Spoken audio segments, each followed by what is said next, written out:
I have to ask you, how do you continuously make things look so effortless? Oh my God, are they? You're very kind. I have no idea.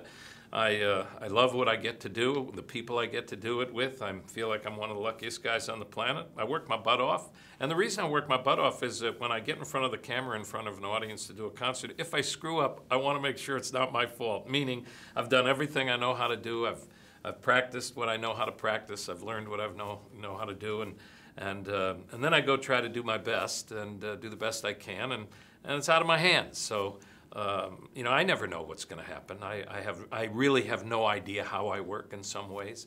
I just try my best. Well, you do a great job. And thank you. Continue it on, please. A lot of it has to do, though, with the people one works with. So if you pick the right projects and you're looking in the right pair of eyes, they do it all for you. Like with Zach Braff or Kate Hudson or Josh Gad or Claire Danes, you know, you just need to show up, and they do it all for you, and then you just respond. This script is beautiful. I loved it. It moved me to tears, and I don't even know how you got through it without probably breaking down a few times. I did break down, first of all, when I first read it. I couldn't get over it. I was so touched that he asked me to be a part of it. When we did the scene with Kate, I could barely contain myself, and when she would walk out of the room, I did lose it, and it was on film. But we didn't put it in the edit. I mean, Zach chose wisely not to put it in the edit because the struggle is to get this guy to feel that. So if I felt it too early in a scene, then the movie's over in terms of his journey. But I was feeling it, you know, that was the biggest acting job I had for Mandy, to try to, you know, hold that cork down and not get to the finish line before I'm supposed to. Yeah, well, all the scenes in the hospital got me, and I have to say, you know, there's one line where your character says, kind of berates his son a little bit about being an actor. How supportive were your parents growing up? I mean... My parents were incredibly supportive, in spite of many of their friends who railed against them for, like, how dare you let Mandy go into the arts? You know, this is so irresponsible as a parent. You should go and get a business degree. And my parents certainly had their heart in their mouth, but they stood by me. And my mom said to some very powerful, strong friends of hers who were like my second mothers, you know, it's what he wants to try and do. Let's see if he does it. If he doesn't, he'll go to Plan B later on, but we're going with it. And so my mom and dad get all the credit because they had some very vocal, powerful friends who were trying to scare the hell out of him. And they said, you know, he's going to follow his dream. And that's what I tell anybody I run into.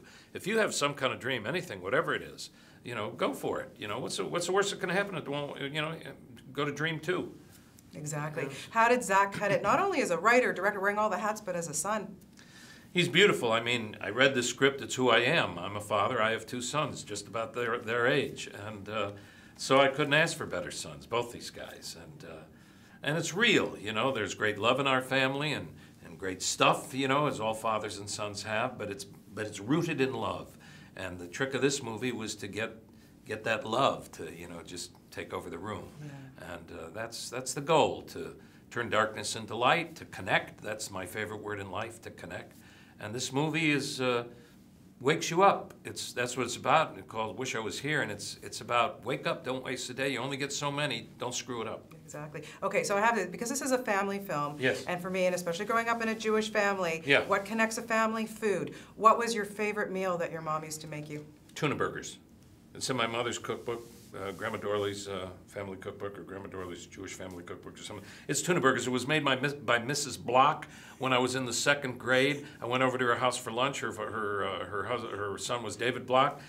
English muffin, a can of tuna. At that time she used Miracle Whip. I just prefer regular mayonnaise. Onion almost like water. Regular Parmesan cheese in it, salt and pepper. And toast the thing, put the stuff on, put you know, your favorite cheese and tomato on top, broil it.